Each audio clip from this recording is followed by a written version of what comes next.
สปป.ลาวและสปป.เกาหลีสืบต่อเพิ่มทวีหัดแน่นการพัวพันหัวมือคปล.โดยตอบสนองตามการเสื้อเสริญของสหายกิมจึงอุนเลขาธิการใหญ่พรรคแห่งงานเกาหลีประธานกิจการแห่งรัฐแห่งสาธารณรัฐประชาชนประชาธิปไตยเกาหลีสหายธงรุนศรีสุฤทธิ์เลขาธิการใหญ่คณะบริหารงานศูนย์กลางพรรคประชาชนปฏิวัติลาวประธานประเทศแห่งสาธารณรัฐประชาชนประชาธิปไตยลาวได้นำพาคณะผู้แทนขั้นสูงของพรรคและรัฐแห่งสปป.ลาวเดินทางไปเยี่ยมยามรัฐกิจอยู่สปป.เกาหลีในระหว่างวันที่7-08 ตุลา2025เพื่อสืบต่อเสริมขยายสายพัวพันมิตรภาพและการร่วมมือที่เป็นมูลเสื่อมาแต่ดนนานระหว่าง2พรรค2รัฐ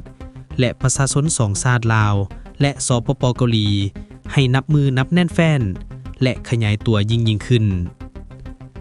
การเยี่ยมยามรัฐกิจอยู่สปป.เกาหลีของสหายธงรุนศรีสุฤทธิ์เลขาธิการใหญ่คณะบริหารงานศูนย์กลางพรรคประชาชนปฏิวัติลาวประธานประเทศแห่งสปป.ลาวได้มีขึ้นในธรรมกลางที่2ประเทศสปป.ลาวและสปป.เกาหลีพร้อมเฉลิมฉลองและคำนับรับต้อนวันครบรอบ60 ปีแห่งการพบปะสุดยอดครั้งทำอิฐที่นครหลวงเพียงหยางของประธานไกรสอนพรหมวิหารผู้นำที่แสนเคารพรักของประชาชนลาวและประธานกิมอินซุงผู้นำที่ยิ่งใหญ่และอมตะของประชาชนเกาหลีในวันที่28 ตุลา2025และคำนับสมเสยวันสร้างตั้งพรรคแห่งงานเกาหลีครบรอบ80 ปีในวันที่10 ตุลา2025ที่จะมาถึงนี้พร้อมทั้งได้เป็นการเฉลิมฉลองสายพัวพันธุ์ทางการทูตระหว่างสปป.ลาวและสปป.เกาหลีครบรอบ50 ปีในตอนบ่ายของวันที่7 ตุลา2025ที่หอประชุมสนามกีฬานครหลวงเพียงหยางได้มีพิธีต้อนรับทางการอย่างยิ่งใหญ่และสมเกียรติให้แก่คณะผู้แทนขั้นสูงของพรรคและรัฐแห่งสปป.ลาวนำโดยสหายธงรุนศรีสุฤทธิ์เลขาธิการใหญ่คณะบริหารงานศูนย์กลางพรรคประชาชนปฏิวัติลาวประธานประเทศแห่งสปป.ลาวได้มีการกวดแถวกองเกียรติยศและยิงปืนใหญ่21 นัดในพิธีต้อนรับอย่างเป็นทางการได้มีสมาชิกพรรคพนักงานกำลังประกอบอาวุธน้องน้อยเยาวชนและประชาชนนครหลวงเพียงหยางหลายกว่า 1,000 คนให้การต้อนรับอย่างฟดฟื้นและสมเกียรติหลังจากนั้นที่สำนักงานห้องว่าการศูนย์กลางพรรคแห่งงานเกาหลีได้มีการพบปะระหว่าง2เลขาธิการใหญ่พรรคประชาชนปฏิวัติลาวและพรรคแห่งงานเกาหลีซึ่งสหายกิมจึงอุนได้ตีราคาสูงต่อการเยี่ยมยามครั้งนี้ของสหายธงรุนศรีสุฤทธิ์พร้อมด้วยคณะซึ่งได้เป็นขีดหมายที่สำคัญยิ่งอีกครั้งหนึ่งทางประวัติศาสตร์สำหรับการพัวพันหัวมือระหว่าง2พรรค2รัฐในการสุกยู่ส่งเสริมและเพิ่มพูนคุณสร้างสายพัวพันมิตรภาพอันเป็นมูลเสื่อระหว่าง2พรรค2รัฐและประชาชน2ชาติสปป.เกาหลีและสปป.ลาวให้นับมือนับแน่นเฟ้นและขยายตัวยิ่งขึ้นสหายกิมจึงอุนได้อวยพรให้การจัดตั้งผันขยายมติกองประชุมใหญ่สมัยที่11ของพรรคประชาชนปฏิวัติลาวระยะท้ายสมัยและการดำเนินกองประชุมใหญ่ผู้แทนทั่วประเทศของพรรคประชาชนปฏิวัติลาว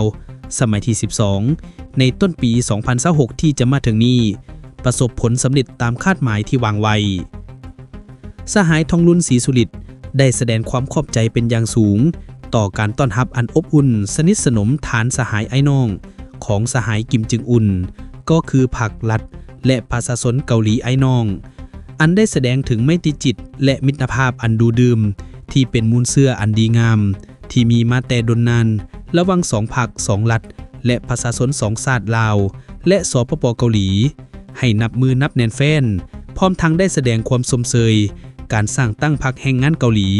ที่จะหมุนเวียนครบรอบ80 ปีในวันที่10 ตุลา2025นี้และแสดงความขอบใจต่อพรรครัฐและประชาชนเกาหลีไอ้น้องที่ได้ให้การสนับสนุนแก่ภารกิจการปลดปล่อยชาติในเมื่อก่อนก็คือการปกปักรักษาและสร้างสาพัฒนาสปป.ลาวในปัจจุบันสหายธงรุนศรีสุฤทธิ์ยังได้อวยพรให้พรรคแห่งงานเกาหลีที่มีสหายกิมจึงอุนเป็นผู้นำสูงสุดนั้นจงมีผลสำเร็จใหม่ใหญ่หลวงกว่าเก่าและจัดตั้งผันขยายบรรดามติกองประชุมใหญ่ครั้งที่8และกาเขียมกองประชุมใหญ่ครั้งที่9ของพรรคแห่งงานเกาหลี ได้อย่างมิใส่สองฝ่ายได้แลกเปลี่ยนคำคิดเห็นอย่างกงไปกงมาด้วยบรรยากาศแห่งไมตรีจิตมิตรภาพเพื่อพร้อมกันสืบต่อเพิ่มพูนคุ้นสร้างสายพัวพันมิตรภาพและการร่วมมือที่เป็นมูลเสื่อมาแต่ดนนานระหว่างสองพรรคสองรัฐและประชาชนสองชาติลาวและสปป.เกาหลี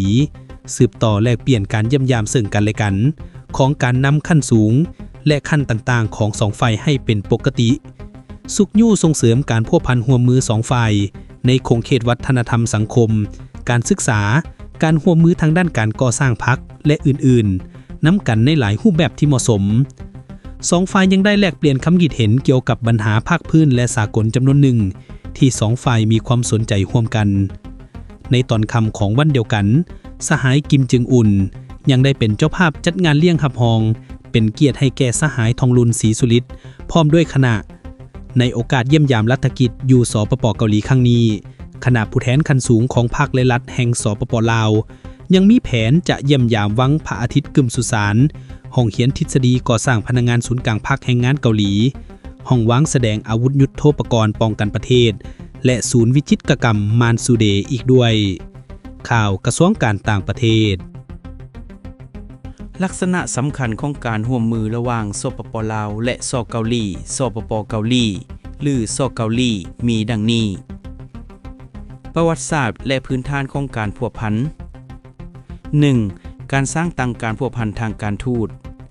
สปป.ลาวและเกาหลีเหนือได้สร้างตั้งการพัวพันทางการทูตในวันที่24มิถุนายน1974ภายใต้การนำพาของประธานไกซอนพรหมวิหารและท่านคิมอิลซงในปี2024จะจัดพิธีเฉลิมฉลอง50 ปีแห่งวันสร้างสายพัวพันทางการทูตระหว่างสองประเทศ 2. อุดมคติและมิตรภาพทางสองประเทศมีรัฐบาลคอมมิวนิสต์หรือสังคมนิยมเป็นรัฐบาลตนต่อของเขาเจ้าพื้นฐานอุดมการณ์ทั่วไปนี้ส่งเสริมการพัวพันมิตรภาพและการร่วมมือแหล่งข่าวจากเกาหลีเหนืออ้างถึง51 ปีแห่งสายพัวพันมิตรภาพและการร่วมมือสปป.ลาว 3. สัญญาการร่วมมือใหม่ในเดือนเมษายนปี2020กระทรวงการต่างประเทศของทั้งสองประเทศได้ลงนามในสัญญาร่วมมือฉบับใหม่เพื่อทดแทนสัญญาที่หมดอายุการและเพิ่มทวีการพัวพันมิตรภาพที่เป็นมูลเสือในขณะนั้นวางม.มณี2025ท่านรองรัฐมนตรีกระทรวงการต่างประเทศลาวได้เดินทางไปยังสเกาหลีและได้ปรึกษาหารือเกี่ยวกับปัญหาการร่วมมือและแลกเปลี่ยนทัศนะเกี่ยวกับการปฏิบัติบรรดาข้อตกลงที่ได้ลงนามในเมื่อก่อน